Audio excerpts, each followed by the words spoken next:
En el día de hoy vamos a estar hablando sobre el flujo de energía en el ecosistema de humedad del jardín botánico profesor Eugenio de Jesús Marcano. Este grupo está representado por Jennifer, Anthony, Gabriela Brito y Jenison Espinosa. Aquí estaremos trabajando con una breve introducción, el objetivo, la metodología, una actividad educativa, cuestionario, análisis de resultados y conclusiones. El flujo de energía en un ecosistema es un proceso unidireccional donde la energía solar es transformada por los productores en materia orgánica, pasando luego por los consumidores primarios, secundarios y terciarios, con una pérdida de energía progresiva en forma de calor. Los descomponedores reciclan la materia orgánica en nutrientes, pero la energía no es reutilizada. ¿Por qué? Porque viene a través del sol, no de los descomponedores. El estudio de este flujo es clave para comprender la eficiencia energética en los niveles tróficos, conservar la biodiversidad y mejorar la gestión de recursos naturales, contribuyendo a la mitigación del cambio climático y la sostenibilidad. El objetivo es analizar el flujo de energía del ecosistema de humedad mediante la observación y el registro de interacciones entre organismos y un área protegida.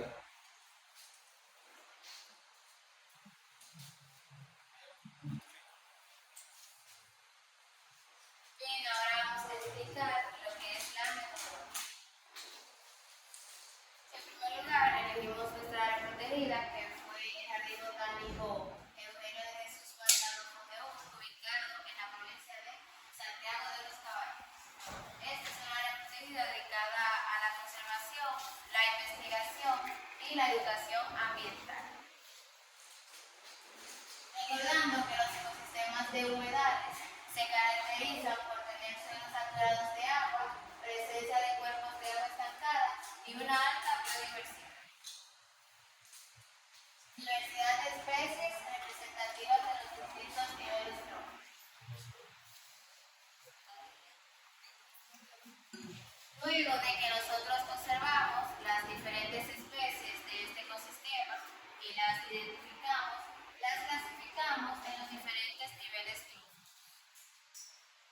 En primer lugar están los productores, que son organismos autótrofos que fabrican su propio alimento a través de la fotosíntesis, en donde ellos convierten materia inorgánica en materia orgánica.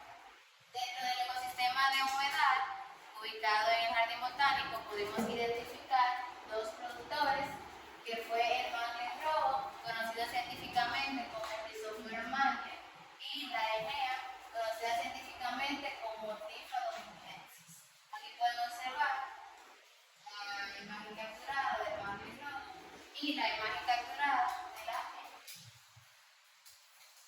Luego tenemos los consumidores, que son organismos heterótrofos que obtienen su energía a través de otros seres vivos. O sea, ellos se alimentan de otros seres vivos. Estos se pueden clasificar en consumidores de primer orden, segundo orden y tercer orden. Dentro de los consumidores de primer orden, que son animales herbívoros que se alimentan de los productores, en este ecosistema podemos identificar la rinopea y las babas. Luego tenemos los consumidores de segundo orden, que son animales carnívoros primarios que se alimentan de los consumidores del primer orden. Pudimos identificar las ranas, Electrodilactus variegates y algunos peces. Y ya en los consumidores de tercer orden, que son animales carnívoros secundarios que se alimentan de los consumidores secundarios, pudimos identificar la raza. También identificamos algunos descomponedores como bacterias y hongos acuáticos. Luego de clasificar las diferentes especies de nuestro ecosistema, realizamos un diagrama de flujo de energía basado en las observaciones, donde se puede identificar el productor primario, o sea, el productor, el consumidor primario, secundario, terciario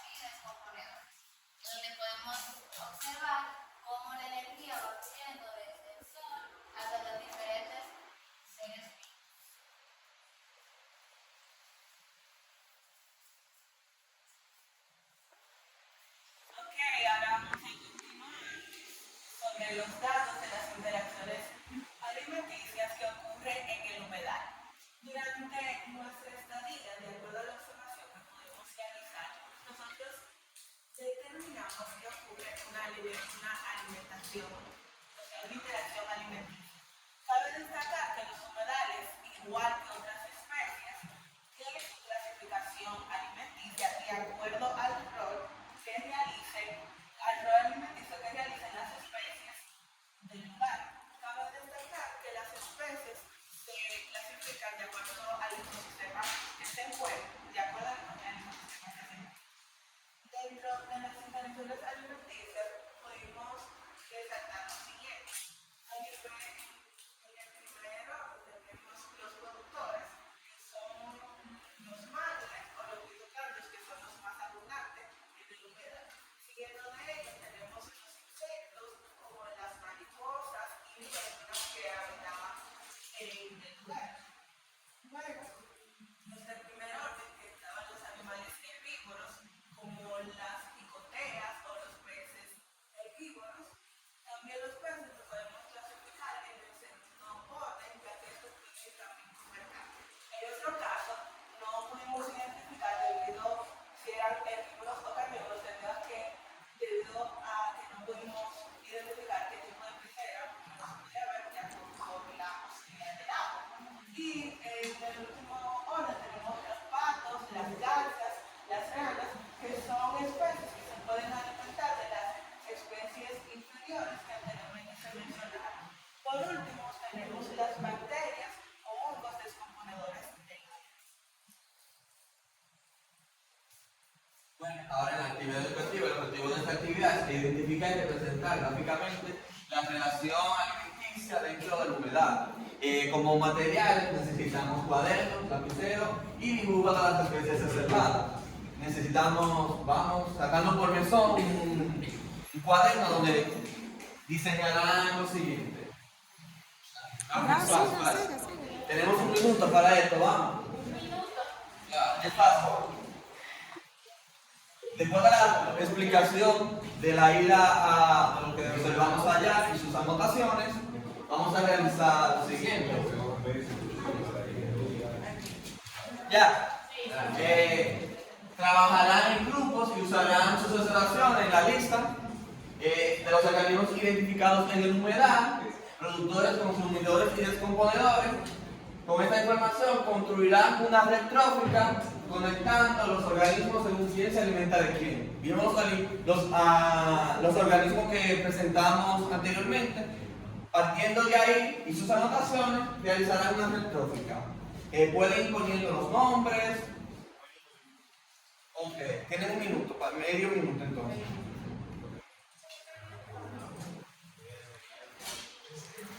Este contenido lo trabajaríamos a partir de la última unidad de ecología de acuerdo a la adecuación curricular.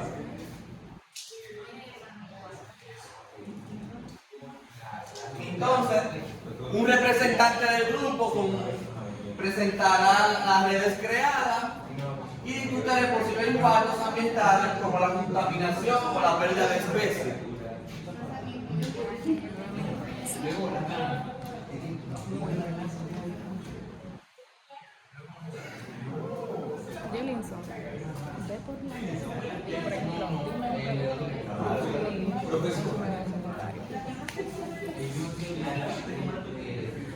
eso es más fácil.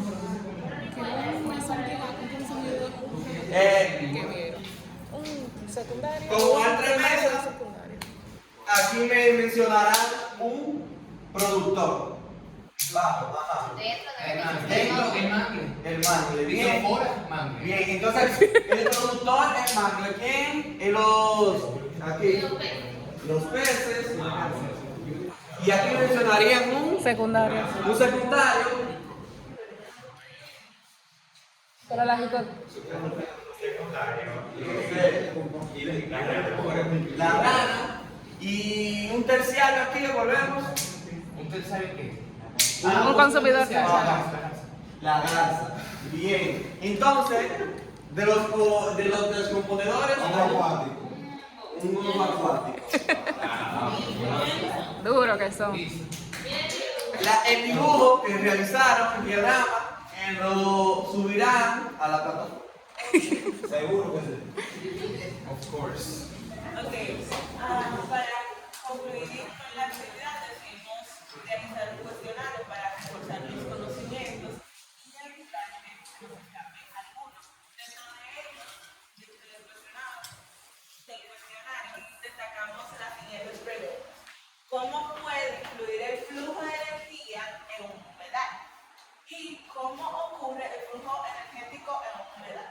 Entonces, el flujo de energía en un humedal tiene gran influencia, ya que ayuda a las plantas acuáticas a que éstas puedan proveer suficiente oxígeno para los peces que se encuentran en ella y la supervivencia y al flujo de energía que contribuyen las mismas. ¿Cómo ocurre el flujo de energía, el flujo energético en un humedal? Se empieza por el por medio de las plantas, luego por medio de los consumidores primarios como las libélulas o las mariposas, luego por los secundarios como las ranas y terminando de ser absorbidas por los descomponedores como los hongos o bacterias. Siguiendo de las siguientes preguntas, como cuáles son los consumidores fundamentales a nivel energético de un humedal y cómo ocurre el riesgo energético. Se pueden identificar como los consumidores principales en un humedal que vienen siendo los acuáticos como los peces, seguido de ellos los depredadores como las ranas y por último las bacterias o hongos descomponedores. El riesgo energético indica que el total de energía contenida en un nivel trófico de un ecosistema alcanza un valor máximo a nivel del nivel trófico anterior. Esto quiere decir que los niveles superiores dependen mucho de los niveles inferiores. Por último, porque es importante que ocurra un flujo energético en un humedal. Es importante porque contribuye a la energía local y a la regulación del clima y también ayuda a mantener la biodiversidad y el equilibrio ecológico, ya que los diferentes organismos se regulan de manera natural.